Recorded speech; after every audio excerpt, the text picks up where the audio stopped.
Hello student, আজকে আমরা class 11-এর physics বিষয়ে আমরা বলা যেতে পারে শুরু অর্থাৎ একটা প্রাথমিক ধারণা নেয়ার জন্য আমরা আজকে যে বিষয়টা যে চ্যাপ্টারটা আলোচনা করব তার নাম হলো ভৌত রাশির পরিমাপ এবং মাত্রা। ভৌত রাশির পরিমাপ ও মাত্রা। আজকের দিনে দাঁড়িয়ে আমরা সবাই জানি যে আজকের পৃথিবীটা সম্পূর্ণরূপে হচ্ছে বিজ্ঞান নির্ভর, এবং এই বিজ্ঞান নির্ভরতারও আবার অত্যন্ত গুরুত্বপূর্ণ একটি বিজ্ঞানের শাখা হলো পদার্থবিদ্যা।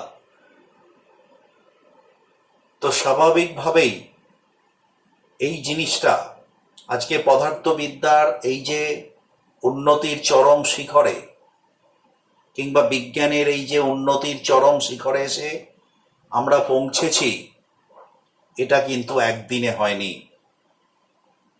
দীর্ঘদিন বিভিন্ন অভিজ্ঞতা ইত্যাদির মধ্য দিয়ে আমরা এই জায়গায় পৌঁছেছি।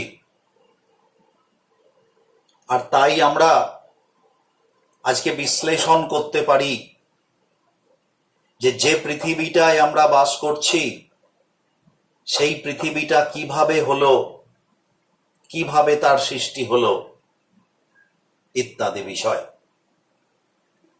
আমরা জানতে পারি। আজ থেকে 1500 কোটি বছর আগে এই গোটা বিশ্ব ব্রহ্মাণ্ডটা একটা বিন্দুতে অবস্থিত ছিল। এই বিন্দুর একটা মহাবিস্ফোরণ, যার বৈজ্ঞানিক নাম বিগ ব্যাং, এই বিগ ব্যাং এর মধ্য দিয়ে আজকের এই যে পৃথিবী, আজকের এই যে মহাবিশ্ব আমরা দেখতে পাই, আমরা বুঝতে পারি তার সৃষ্টি। আমরা যদি একটুখানি তাকিয়ে দেখি তাহলে এইভাবে আমরা মোটামুটি সাজাতে পারি। আজ থেকে 1500 কোটি বছর আগে যে বিগ ব্যাং এর মধ্য দিয়ে যে বিশ্ব ব্রহ্মাণ্ডের সৃষ্টি হয়েছিল, সেই বিশ্ব ব্রহ্মাণ্ড ক্রমবিবর্তনের মধ্য দিয়ে যে পদার্থের সৃষ্টি হলো, তোমরা জানো কিছুদিন আগে একটা হইচই পড়ে গিয়েছিল গড পার্টিকেল ইত্যাদি। যে পার্টিকেলের নাম হচ্ছে হিগস বোসন কণা। এবং আমাদের বলতে খুব গর্ব হয় যে আমাদের দেশেরই, আমাদের রাজ্যের, আমাদের কলকাতা ইউনিভার্সিটির একজন বিজ্ঞানী সত্যেন্দ্রনাথ বসু, তিনি এই বোসন কণার আবিষ্কর্তা। তো পরবর্তীকালে বিভিন্ন বোসন কণা পাওয়া গেছে, তার মধ্যে হিগস বোসন হলো এমন একটা কণা যে বিশ্ব ব্রহ্মাণ্ডের যে ভর সৃষ্টি হয়েছে, নক্ষত্র, সূর্য তো বটেই একটা নক্ষত্র, বিভিন্ন যে মহাকাশীয় বস্তুগুলো, তার যে ভরের সৃষ্টি, আজকের যে মহাবিশ্বের এই যে চেহারাটা, এই হিগস বোসন কণার জন্যই কিন্তু সম্ভব হয়েছে। তো বিগ ব্যাং হওয়ার অনেক দিন পরে, আজ থেকে 1050 কোটি বছর আগে সৃষ্টি হলো স্টার, বিভিন্ন নক্ষত্র, মানে জ্বলন্ত সমস্ত অগ্নিপিণ্ড, স্টার, নীহারিকা, যারা শক্তি উদ্গীরণ করছে। আজ থেকে 460 কোটি বছর আগে তৈরি হলো আমাদের সৌরজগৎ। আর এই সৌরজগতের মধ্যেই আমরা দেখতে পাই একটা স্টার অর্থাৎ সূর্যকে কেন্দ্র করে বিভিন্ন গ্রহ, আবার গ্রহগুলোকে কেন্দ্র করে উপগ্রহ, এছাড়াও অন্যান্য গ্রহাণুপুঞ্জ ইত্যাদি, তারা হচ্ছে সূর্যকে কেন্দ্র করে যে জগৎ, যে একটা মহল তৈরি করেছে, এটা কি আমরা বলি সোলার সিস্টেম বা সৌরজগৎ। সৃষ্টি হলো 460 কোটি বছর আগে। তারপরে পৃথিবী ওই একই সঙ্গে সৃষ্টি হলো। ক্রমবিবর্তনের মধ্য দিয়ে আজ থেকে 350 কোটি বছর আগে জল এবং বায়ুর সৃষ্টির মধ্য দিয়ে 350 কোটি বছর আগে সৃষ্টি হলো প্রাণ। পৃথিবীতে প্রাণের স্পন্দন তৈরি হলো, এককোষী জীব তৈরি হলো। এরপরে আমরা দেখতে পাই যে আজকের এই যে আমরা মানুষ, হোমোসেপিয়েন্স, এর সৃষ্টি কিন্তু মাত্র কয়েক লক্ষ বছর আগে। মাত্র 20 লক্ষ বছর আগে পৃথিবীতে মানুষ এলো, যদিও আজকের হোমোসেপিয়েন্স কিন্তু নয়। আরো অন্যান্য প্রজাতির যে সমস্ত মানুষ তারা পৃথিবীতে এলো।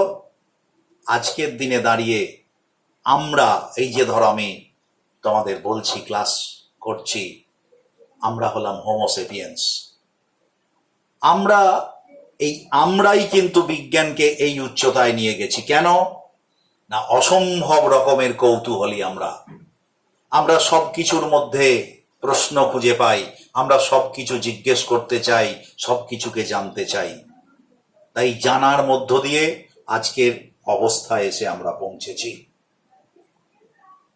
তো এই যে আজকের অবস্থায় এসে পৌঁছেছি, এই পৌঁছানোর ক্ষেত্রে যে বিজ্ঞানের অবদান, তার মূল বিষয় হলো মেজারমেন্ট, অর্থাৎ পরিমাপ। বিজ্ঞানের প্রতিটি বিষয়কে, কারণ বিজ্ঞানের জ্ঞান হচ্ছে বস্তুনিষ্ঠ জ্ঞান, যেটাকে এক্সপেরিমেন্টালি আমরা হচ্ছে যে তাকে দেখতে পারি, মানে করতে পারি, বুঝতে পারি, এক্সপেরিমেন্টেশন করতে পারি। ফলে পরিমাপের অত্যন্ত প্রয়োজন। আর আজকের দিনে দাঁড়িয়ে আমরা সাব অ্যাটমিক পার্টিকেল থেকে শুরু করে অতি অতি অতি ক্ষুদ্র থেকে শুরু করে অতি অতি বৃহৎ এই মহাবিশ্বের পরিসর সম্পর্কেও আমাদের ধারণা আছে। তাই আমরা অত্যন্ত ছোট কোনো বস্তুকে বা কোনো বিষয়কে পরিমাপ করতে পারি, আবার অত্যন্ত বৃহৎ বিভিন্ন বিষয়গুলোকেও আমরা পরিমাপ করতে পারি।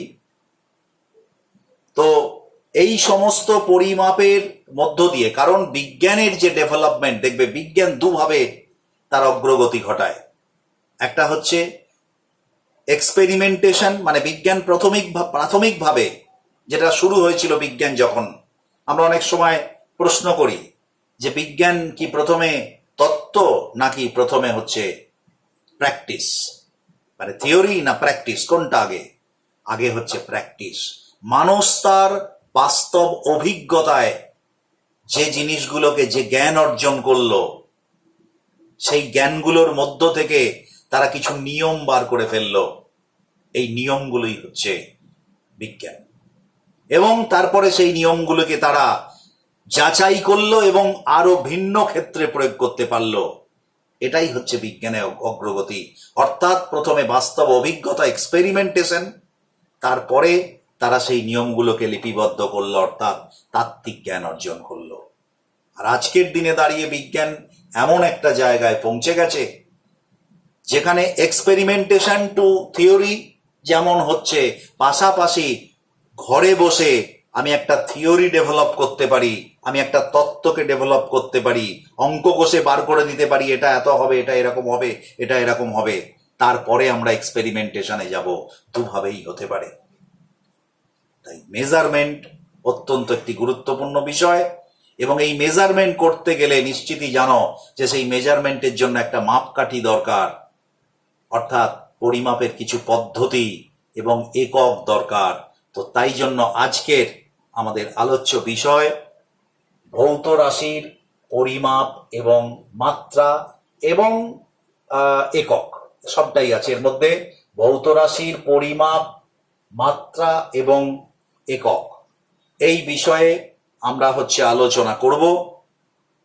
তো আমি প্রথম অংশটা একটু তাড়াতাড়ি বলবো এই কারণ তোমরা ইতিমধ্যে মাধ্যমিক লেভেলে তোমরা 7-8 থেকেই আস্তে আস্তে এই বিষয়গুলোকে জেনেছো, ক্লাস 9-এ এসে যথেষ্টভাবে জেনেছো। তো সেই জন্য আমি কতকগুলো বিষয়কে একটু তাড়াতাড়ি বলার চেষ্টা করব। সেটা হচ্ছে, প্রথম যে প্রশ্নটা আসে পরিমাপের ক্ষেত্রে, পরিমাপ কি সবাইকে করা যায়, সবকিছুকে করা যায়? না, সবকিছুকে কিন্তু পরিমাপ করা যায় না। আমি মনে মনে কাউকে ভালো বলছি, কাউকে খারাপ বলছি, এর কি পরিমাপ? একটা হয়তো আমি মনে মনে কিছু মাপকাঠি ভাবছি, কিন্তু এর বিজ্ঞানসম্মত পরিমাপ কিন্তু এভাবে হয় না, আন্দাজে কিছু হয় না।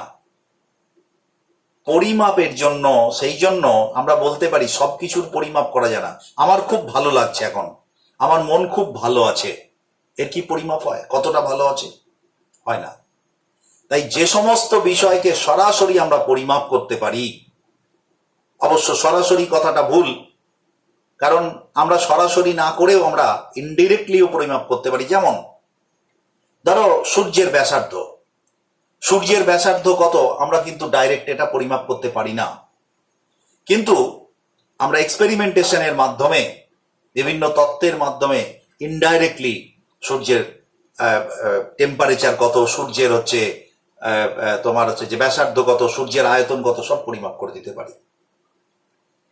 তো যাই হোক, যে সমস্ত বিষয়গুলোকে পরিমাপ করা যায় তাদেরকে আমরা বলি ভৌত রাশি, ফিজিক্যাল কোয়ান্টিটি।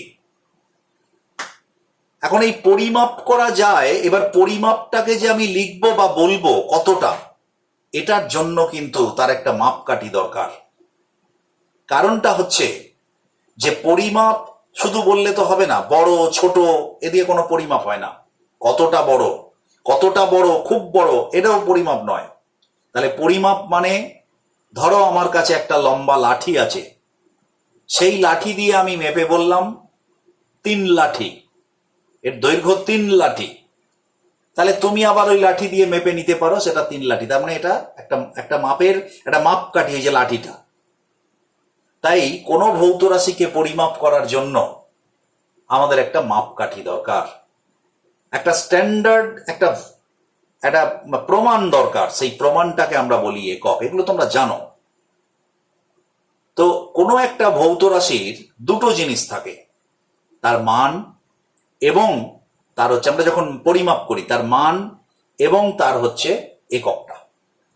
যেমন ধরো আমি বললাম 10 কেজি চাল, তার মানে এই 10টা হলো মানটা, পরিমাপে মানে ওই মানটা 10, আর কি না কেজি।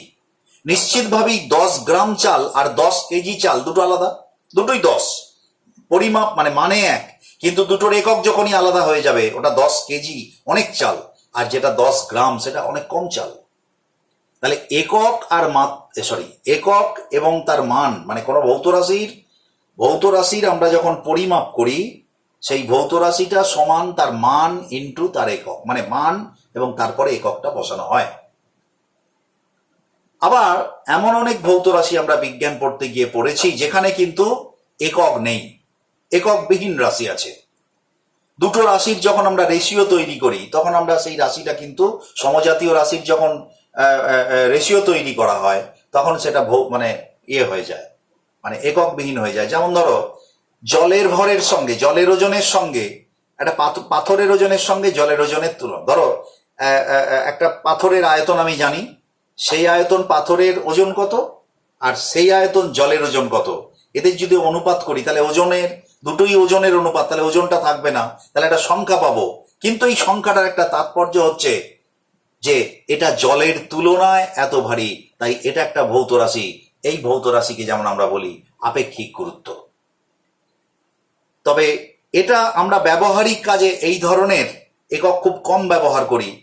আমরা বিজ্ঞান পড়তে এসে আমরা এককযুক্ত ভৌত রাশি এবং এককবিহীন ভৌত রাশিও কখনো কখনো কেন অনেক সময়তেই আমাদের পড়তে হয়। তো এখন প্রশ্ন হচ্ছে যে এই যে ভৌত রাশি, এখন প্রচুর প্রচুর প্রচুর ভৌত রাশি, কত কিছুকে মাপা যায়।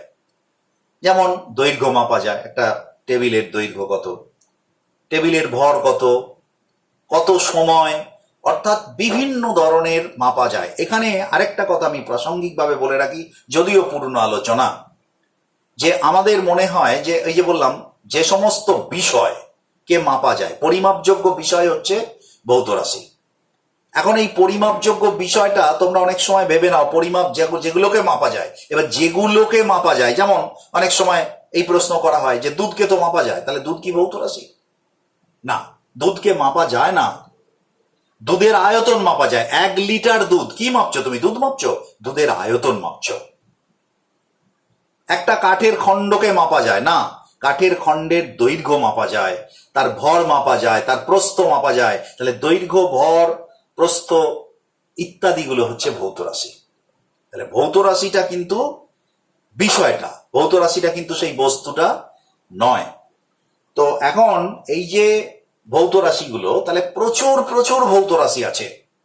তাহলে সব ভৌত রাশিকে যদি আমাকে মাপতে হয়, মাপার পর, কারণ দেখবে একটা জিনিস, যে বিজ্ঞান কিন্তু সবার জন্য, বিজ্ঞান কিন্তু কখনো এমন নয় যে বিজ্ঞান কোনো সম্প্রদায়ের মানুষের জন্য, কোনো দেশের জন্য ইত্যাদি, কখনো হয় না। বিজ্ঞান মানুষের জন্য, অর্থাৎ যে কোনো বিজ্ঞানের আবিষ্কার, যে কোনো বিষয়, গোটা পৃথিবীর মানুষ তার সুফলটা পায়। তাই যে কোনো বিষয়কে যখন স্থির করা হয়, তার একক, তার মাত্রা, তার ইত্যাদি, তার পরিমাপ, সবকিছু গোটা পৃথিবী জুড়ে যাতে এটা চলে, তাই আমরা এটা করে থাকি। তাই ধরো দৈর্ঘ্য মাপার ক্ষেত্রে, ধরো এমন একটা সময় ছিল, এটা অসুবিধা কিরকম, দৈর্ঘ্য মাপার ক্ষেত্রে ধরো আমরা এখনো দেখবে কেউ কেউ, আমরা বয়স্ক মানুষ দোকানে গিয়ে শাড়ি কিনতে গিয়ে বলি 12 হাত শাড়ি, কিন্তু কথাটা কত বড় ভুল কথা। কারণ 12 হাত শাড়ি কার হাতের? ধরো একটা যদি শর্ট সাইজের লোক যায়, সে 12 হাত কেন, সেই শাড়ি মেপে দেখবে তার 15 হাত হয়ে গেছে। আবার যদি একটা 6 ফুটের ওপর লোক যায়, সে বলবে তা আমার তো এটা 11 হাত, তোমার শাড়ি তো 12 হাত নয়। তাহলে এটা কি নির্ভরযোগ্য পরিমাপ? না। তাহলে পরিমাপকে নির্ভরযোগ্য হতে গেলে তাহলে সমগ্র পৃথিবী ব্যাপী এই বিষয়টা একই থাকতে হবে। অর্থাৎ ফ্রান্সে কোনো একটা জিনিসকে মেপে যদি ভারতবর্ষে পাঠায়, একই মাপ দেখা যাবে। আবার ভারতবর্ষ মেপে যদি আমেরিকা পাঠায়, তাহলে সেই একই মাপ হচ্ছে দেখা যাবে। তো সেই জন্য সারা পৃথিবীর বিজ্ঞানীরা এই যে ভৌত রাশিগুলো আছে, এগুলোর স্ট্যান্ডার্ড যে স্কেল বা তার যে প্রমাণ, 1 মিটার, যেমন ধরো দৈর্ঘ্যের একক মিটারে, মিটার কত বড় হবে, এর একটা স্পেসিমেন একটা সংগ্রহশালাতে রাখা থাকে। তো এই রকম ভাবে যত ভৌত রাশি আছে, তাহলে প্রত্যেকটা একটা করে স্পেসিমেন রাখতে হয়। কিন্তু সেটা কি সম্ভব? হাজার হাজার ভৌত রাশি, তাহলে হাজার হাজার স্পেসিমেন রাখা সম্ভব নয়। এইখানে বিজ্ঞানীরা দেখলেন যে কিছু কিছু ভৌত রাশি, মানে একক, যারা অন্য এককের ওপর নির্ভর করে, আর কিছু কিছু একক আছে যারা হচ্ছে স্বাধীন এবং নিরপেক্ষ। তাই তারা একককে দুভাগে ভাগ করলেন, একটা হচ্ছে মৌলিক একক, আর একটা হচ্ছে লব্ধ একক। এই মৌলিক এককগুলো কিন্তু নিজে নিজে স্বাধীন, প্রত্যেকটা আলাদা আলাদা তাদের নিজস্ব বৈশিষ্ট্য রয়েছে, কিন্তু সেই মৌলিক একক দিয়ে কিন্তু অন্য রাশির একক তৈরি করা যায়, এগুলো হচ্ছে লব্ধ একক।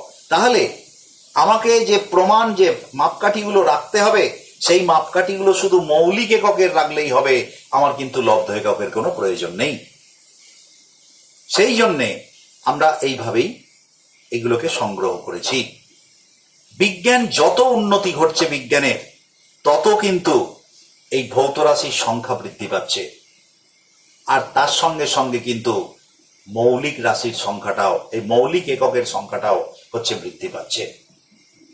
এমন একটা সময় ছিল যখন শুরু হয়েছিল পরিমাপ, সেই সময়ে দেখা গেছিল যে 3টে রাশির একক তারা মৌলিক একক, দৈর্ঘ্যের একক, ভরের একক এবং সময়ের একক। তো এই 3টেকে মৌলিক একক, আর বাদবাকি যত একক ছিল সেগুলোকে সব এই 3টে দিয়ে, অর্থাৎ দৈর্ঘ্য, ভর এবং সময়, এই 3টে দিয়ে আমরা প্রকাশ করতে পারি। তাই এগুলো ছিল লব্ধ একক। কিন্তু বিজ্ঞানীর উন্নতির সাথে সাথে আমরা দেখতে পাই যে আরো নতুন নতুন একক তৈরি হয়, সেই এককগুলো কিন্তু এই 3টে দিয়ে আর প্রকাশ করা যায় না। তখন বিজ্ঞানীরা এটাকে নিয়ে আবার রিভিউ করলেন এবং একটি নূতন এককের কথা বললেন। প্রথম দিকে 3টে একক নিয়ে যে এককগুলো চালু ছিল বিভিন্ন দেশে, যদিও সেগুলো কিন্তু দেখো বিভিন্ন রকম, যেমন একটা পদ্ধতি ছিল সিজিএস পদ্ধতি।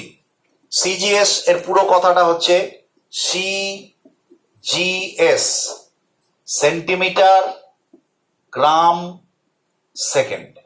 দেখো, সেন্টিমিটার দৈর্ঘ্যের একক, গ্রাম হচ্ছে ভরের একক, সেকেন্ড হচ্ছে সময়ের একক।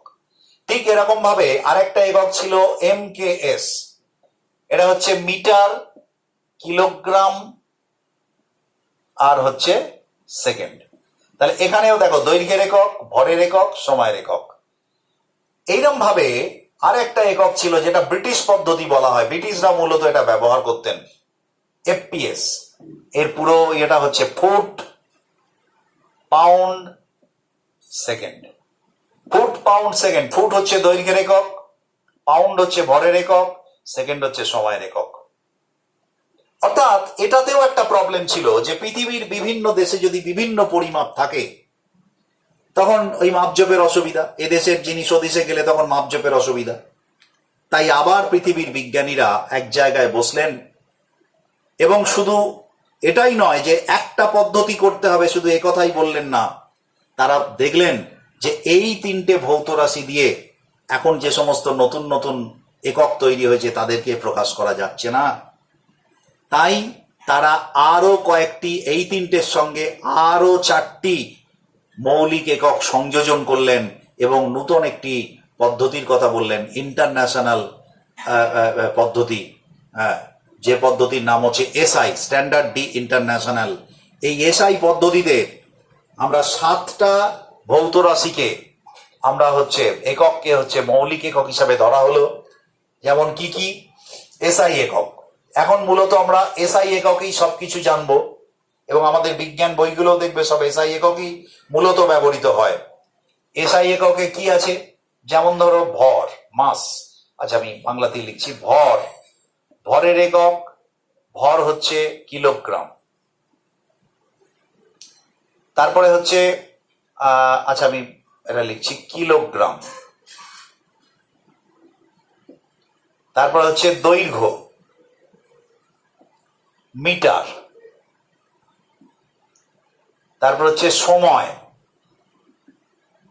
সেকেন্ড। এই 3টে ছিল, এটা এমকেএস পদ্ধতিতে 3টে ছিল। তার সঙ্গে কি কি সংযোজন হলো, তাপমাত্রা বা উষ্ণতা, সেটা হলো কেলভিন। কেলভিন, কেলভিন তাপমাত্রা এটা প্রকাশিত হলো। আগে ছিল সেন্টিগ্রেড, ফারেনহাইট, রোমার ইত্যাদি অনেক ছিল, এখন সবকিছু বাদ দিয়ে হলো কেলভিন। তারপরে হচ্ছে তোমার তড়িৎ প্রবাহ, তড়িৎ প্রবাহ বা তড়িৎ প্রবাহ মাত্রা, কারেন্ট, এটার একক হলো অ্যাম্পিয়ার। ঠিক আছে। তারপরে হলো দীপন প্রাবল্য। দীপন প্রাবল্য, দীপন প্রাবল্য মানে কোনো আলো কতটা মানে আলো বিকিরণ করছে তার একটা মাত্রা, এখানে একটা নতুন মাত্রা, নতুন একক দীপন প্রাবল্য। এটার নাম হলো ক্যান্ডেলা।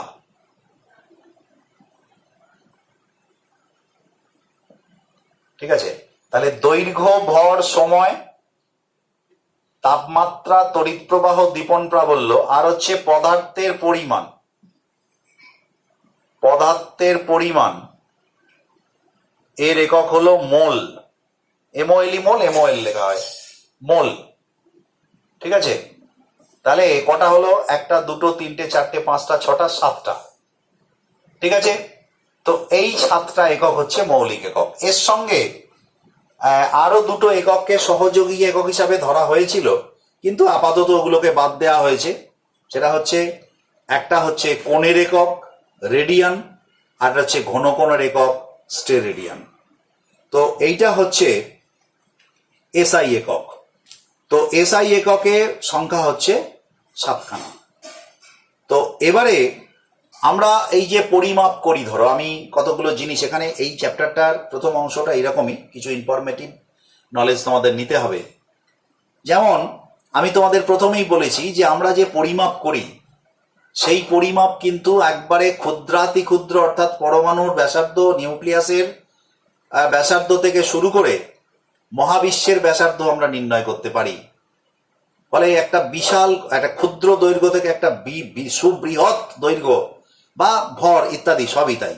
একটা পরমাণুর একটা নিউট্রনের ওজন বা একটা ইলেকট্রনের ভর থেকে শুরু করে মহাবিশ্বের ভর কত, সবই আমরা বার করতে পারি।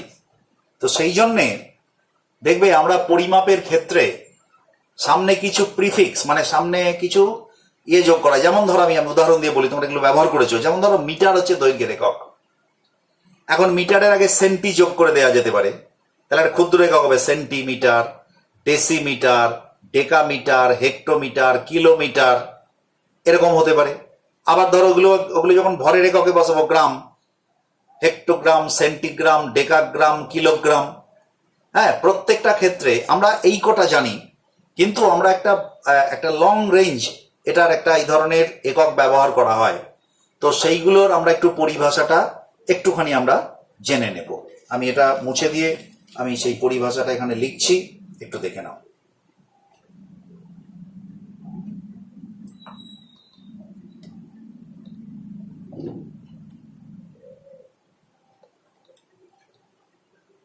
আচ্ছা, prefix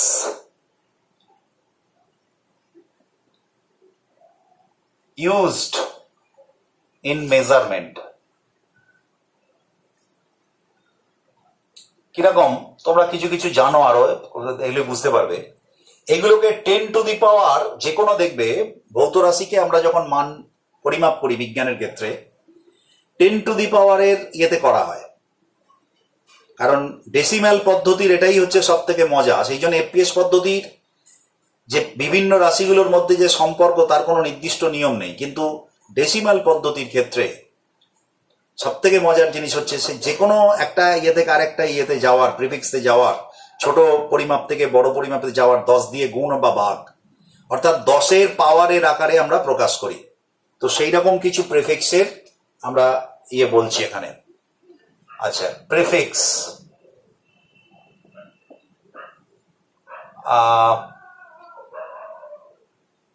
10 two the power n, মানে কোন পাওয়ারে, আর এটা হচ্ছে সিম্বল। দেখো, প্রথমে একটা প্রিফিক্সের নাম হচ্ছে এক্সা।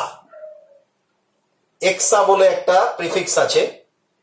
তো এটাকে আমরা 10 টু দি পাওয়ার 18 যদি থাকে কোনো ভৌত রাশিতে, তাহলে আমরা বলবো এক্সা। এর সিম্বল হচ্ছে ই। ঠিক আছে, তারপরে হচ্ছে হচ্ছে তোমার পেটা, পিটিএ, পেটা 10 টু দি পাওয়ার 15। এটাকে আমরা পি দিয়ে, বড় হাতের পি দিয়ে প্রকাশ করি, বড় হাতের পি দিয়ে। তারপরে হচ্ছে তোমার টেরা, তারপরে হচ্ছে টেরা 10 টু দি পাওয়ার 12। এখানে একটা জিনিস লক্ষ্য করে দেখো, 18 3 কমে গেল, 15 3 কমে গেল, মানে এইভাবেই প্রথম দিকে আবার কম, মানে কাছাকাছিও আছে, সেগুলো আমি বলছি। টেরা, তারপরে হচ্ছে তোমার 10 টু দি পাওয়ার 9, এটা হচ্ছে গিগা। এটা হচ্ছে গিগা, এটার সঙ্গে তোমরা খানিকটা পরিচিত। গিগাবাইট তোমরা বাইটের ক্ষেত্রে জানো, জিবি, এটা জি দিয়ে প্রকাশ করা হয়। তারপরে হচ্ছে 10 টু দি পাওয়ার 6, এটা হচ্ছে মেগা, এটা এম দিয়ে বলা হয়, বড় হাতের। তারপরে হচ্ছে 10 টু দি পাওয়ার 3, এটা হচ্ছে কিলো, এটা কে দিয়ে প্রকাশ করা হয়। তারপরে হচ্ছে এইখানে আরেকটা জিনিস করা হয়, সেটা হচ্ছে পরপরের কাছাকাছি একটু লেখা হয়, কারণ এটা আমরা বেশি ব্যবহার করি সাধারণ পরিমাপের ক্ষেত্রে। 10 টু দি পাওয়ার 2, এটাকে বলা হয় হেক্টো, এটাকে আমরা এইচ দিয়ে প্রকাশ করি। তারপরে হচ্ছে তোমার 10 টু দি পাওয়ার 1, এটা হচ্ছে তোমার হচ্ছে ডেকা, ডেকা মানে 10, 10⁻1, এটা আমরা ডেকা, ডিই, ডেকা। ঠিক আছে, এইবারে আমি এই দিকটা লিখছি 10⁻1, এবার এরপরে লিখছি 10⁻, আমি সিম্বলগুলো লিখছি না, 10⁻−2 যদি হয়, আচ্ছা এইভাবেই, আচ্ছা এটা বাদ দিলাম, এই নিয়মেই লিখছি। তাহলে তারপরে হচ্ছে সেন্টি, তারপর হচ্ছে সেন্টি, সেন্টি 10⁻−2, এটা হচ্ছে সি দিয়ে প্রকাশ করা হয়, সেন্টি। তারপরে হচ্ছে মিলি 10⁻−3, ছোট হাতের এম, মিলি। তারপরে হচ্ছে 10⁻−6, এটা হচ্ছে মিউ, এটা হচ্ছে মাইক্রো। 10⁻−6 হচ্ছে মাইক্রো। তারপরে হচ্ছে ন্যানো, 10⁻−9, এটা হচ্ছে ন্যানো। তারপরে হচ্ছে 10⁻−12, এটা হচ্ছে পিকো, পিকো, এটাকে ছোট হাতের পি, এখানে এই যে বড় হাতের পি, এটা এটা ছোট হাতের পি, পিকো। তারপরে হচ্ছে 10⁻15, এটা হচ্ছে এটা 10⁻15 হচ্ছে তোমার ফেমটো, ফেমটো। ঠিক আছে, 10⁻15 আমরা ফেমটো, এফ। তারপরে লাস্ট হচ্ছে 10⁻−18, তাহলে +18 থেকে -18, এইটাকে বলা হচ্ছে অ্যাক্টো, এ। তাহলে এইভাবে আমরা বিভিন্ন প্রিফিক্স গুলোকে ইউজ করব, এক্সা, পেটা, টেরা, গিগা, মেগা, কিলো, হেক্টো, ডেকা, সেন্টি, মিলি, মাইক্রো, ন্যানো, পিকো, ফেমটো, অ্যাক্টো। তো এই হচ্ছে তোমার বিভিন্ন ধরনের পরিমাপের ক্ষেত্রে এগুলো আমরা বলছি, কারণ এই বিষয়গুলো অনেকটাই তোমরা অনেকে জানো, তো সেই জন্য আমি এই বিষয়টাকে এইভাবে একটু তাড়াহুড়ো করে করছি। এরপরে আমি যে বিষয়ের মধ্যে ঢুকবো সেটা তোমাদের এবার একটা নতুন বিষয়, যদিও এটা ক্লাস 9-এ হলেও অল্প স্বল্প করেছো, কিন্তু এখানে মূলত এই জায়গাটাই আমরা বেশি গুরুত্ব দেবো, সেটা হচ্ছে ডাইমেনশন।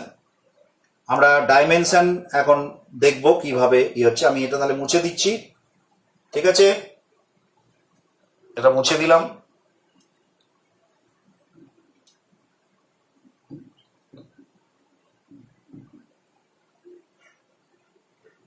এবার হচ্ছে ডাইমেনশন।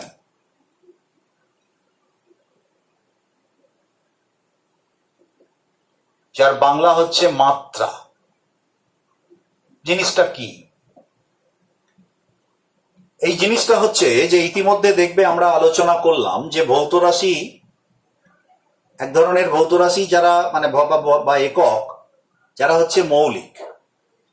আরেক ধরনের ভৌত রাশি বা একক হলো লব্ধ। লব্ধ মানে যা পাওয়া যায়, তার মানে মৌলিক একক দিয়ে তৈরি হয়। এখন কোনো একটা লব্ধ একক বা লব্ধ রাশি, ডিরাইভড ফিজিক্যাল কোয়ান্টিটি, তার মধ্যে মৌলিক এককগুলো কোন কোন ঘাতে আছে, মানে পাওয়ার কত, সেটা কি বলা হচ্ছে তার মাত্রা। আর এই পাওয়ার দিয়ে যে লেখার টোটাল যে এক্সপ্রেশনটা, এটাকে বলা হচ্ছে মাত্রা বিশ্লেষণ বা মাত্রীয় সংকেত। মাত্রীয় সংকেত বা মাত্রা সমীকরণ, অনেক রকম নাম। যেমন ধরো এগুলো লেখার নিয়ম কি না, মৌলিক এককগুলোকে আমরা প্রত্যেকটা এককের এক একটা ইয়ে আছে, যেমন আমরা বড় হাতের লিখব এবং নিয়ম হচ্ছে থার্ড ব্র্যাকেট দিয়ে লেখা, কিন্তু তাড়াহুড়ো করলে এগুলো আমরা অনেক সময় থার্ড ব্র্যাকেটকে না লিখলেও অসুবিধা নেই, তবে প্রপার নিয়মটা হচ্ছে থার্ড ব্র্যাকেটে লেখা। যেমন ধরো আমি যদি বলি যে ধরো ভর, ভরের ভর ইংরেজি কি মাস, আমরা এম দিয়ে প্রকাশ করি, তাহলে ভরের মাত্রা হচ্ছে বড় হাতের এম, আমরা এরম ভাবে লিখতে পারি। এখন বর্তমানে এই থার্ড ব্র্যাকেট না দিয়েও আমরা শুধু এম লেখা হয়, ঠিক আছে। যেমন ধরো দৈর্ঘ্য, দৈর্ঘ্যের মাত্রা কত? দৈর্ঘ্যের মাত্রা সমীকরণ, এটা এম। তার মানে এখানে এমটার পাওয়ার কত? 1। তার মানে ভরের মাত্রা হচ্ছে ভর টু দি পাওয়ার 1, মানে ভর একবার আছে। দৈর্ঘ্যের মাত্রা হচ্ছে এল, দৈর্ঘ্য এল, বা এটাকে আমরা এরকমও লিখতে পারি এল টু দি পাওয়ার 1। সময়কে আমরা থার্ড ব্র্যাকেট দিয়ে এরকম লিখবো টি, এটা এরকমও লেখা হয়। এ তিনটে মৌলিক একক লিখলাম। যেমন ধরো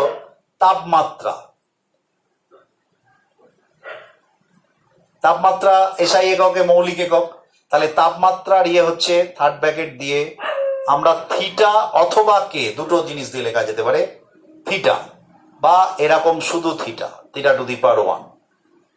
হ্যাঁ, যেমন ধরো তড়িৎ প্রবাহ, এটা মৌলিক একক। তড়িৎ প্রবাহ এটাকে আমরা এইভাবে লিখবো আই অথবা এ, আই দিয়ে লেখা হয়, অথবা এ, অ্যাম্পিয়ার যেহেতু এটা এ দিয়ে লেখা হয়, তাহলে এ টু দি পাওয়ার 1। ঠিক আছে। যেমন ধরো পদার্থের পরিমাপ, এটাকে আমরা এইভাবে লিখি মোল, MOL, মোল। ঠিক আছে, এইভাবে লিখতে হবে। তো এইরকম ভাবে এগুলো তো মৌলিক একক লিখলাম। এইবার আমরা যখন লব্ধ একক লিখবো সেগুলো দেখো কিরকম ভাবে লিখতে পারি। যেমন ধরো আমরা যদি লিখি, ধরো ক্ষেত্রফল কিভাবে তৈরি হয়? যে কোনো ক্ষেত্রফলে দেখবে দুটো দৈর্ঘ্যের গুণ আছে। যেমন ধরো বর্গক্ষেত্রের ক্ষেত্রফল দৈর্ঘ্য ইন্টু দৈর্ঘ্য, আয়তক্ষেত্রের ক্ষেত্রফল দৈর্ঘ্য ইন্টু প্রস্থ, প্রস্থগত দৈর্ঘ্য। বৃত্তের ক্ষেত্রফল পাই আর স্কোয়ার, ব্যাসার্ধের স্কোয়ার, পাই তো কনস্ট্যান্ট মাত্রাহীন, তাহলে পাই আর স্কোয়ার, দুটো দৈর্ঘ্যের গুণফল, অর্থাৎ দুটো দৈর্ঘ্যের গুণফল দিয়ে প্রকাশ করা হয়। তাই ক্ষেত্রফলের মাত্রা হবে এল ইন্টু এল, এরকম ভাবে না লিখে জাস্ট এল স্কোয়ার, আমি আর থার্ড ব্র্যাকেট দিচ্ছি না, এল স্কোয়ার। যেমন আয়তনের একক কি হতে পারে? তিনটে দৈর্ঘ্যের গুণফল, তাহলে এল কিউব। এবার ধরো বললো ঘনত্বের একক কি হবে? ঘনত্ব মানে কি? ভর বাই আয়তন। তাহলে ভরের মাত্রা হচ্ছে এম আর আয়তনের মাত্রা হচ্ছে এল কিউব, তাহলে ওপরে নিয়ে লিখতে হয় এম এল টু দি পাওয়ার -3। তার মানে এর ঘনত্বের মাত্রীয় সমীকরণ হলো এম এল টু দি পাওয়ার -3। তাহলে ঘনত্বের মধ্যে কি কি মাত্রা, মানে মাত্রা কি কি আছে? এম এর মাত্রা হচ্ছে 1 আর এল এর মাত্রা হচ্ছে -3। ঠিক আছে। যেমন ধরো আমি যদি লিখি, ধরো চাপ, আচ্ছা চাপের লেখার আগে একটু অন্যগুলো লিখি। যেমন ধরো গতিবেগ মানে কি? সরণ বাই সময়। তাহলে সরণ হচ্ছে দৈর্ঘ্য এল আর সময় হচ্ছে টি, তাহলে কত হলো? এল টি টু দি পাওয়ার -1। এবার ধরো ত্বরণ কি হবে? ত্বরণ মানে গতিবেগ বাই সময়। এবার গতিবেগ মানে এল T to the power -1 by T, তার মানে এল টি টু দি পাওয়ার -2। টিটা উপরে উঠলো -1, -2 হয়ে গেল। এবার ধরো বল, এবার নিউটনের সূত্র আমরা, বল মানে কি? বল মানে ভর ইন্টু ত্বরণ। তাহলে ভর ইন্টু ত্বরণ, ভরের মাত্রা এম আর ত্বরণের মাত্রা এল টি টু দি পাওয়ার -2, তার মানে বলের মাত্রা হচ্ছে M L T to the power -2। এবার ধরো কার্য মানে কি? বল ইন্টু সরণ। তাহলে বলের মাত্রা সরণের মাত্রা, বলের মাত্রা কত? M L T to the power -2 into L, তার মানে কত হয়ে গেল? M L square T to the power -2। আবার ধরো চাপের মাত্রা কি হবে? চাপ মানে হচ্ছে বল বাই ক্ষেত্রফল। তার মানে বল মানে হচ্ছে কত বেরোলো? M L T to the power -2 divided by L square, তাহলে উপরে উঠলে কি হলো? M L to the power -1 T to the power -2। অর্থাৎ আমরা এইভাবে ধরে ধরে একটার পর একটা হচ্ছে মাত্রাগুলো আমরা নির্ণয় করতে পারি। এগুলো হচ্ছে মাত্রীয় সমীকরণ। এখন প্রশ্ন হচ্ছে, এরকম বিভিন্ন ধরনের মাত্রা তোমরা দেখবে, তোমাদের বইতেও অনেক মাত্রা আছে, বিভিন্ন জায়গা থেকে কালেক্ট করে এগুলোকে তোমরা ইয়ে করবে। অসুবিধা হলে আমাকে জানাবে। তো এবারে যেটা, যে এই যে মাত্রা বিশ্লেষণ আমরা করছি, এই মাত্রা বিশ্লেষণ করে কি হচ্ছে, মানে মাত্রা বিশ্লেষণ করে আমার কি লাভ, তো সেইটা আমরা আলোচনা করব।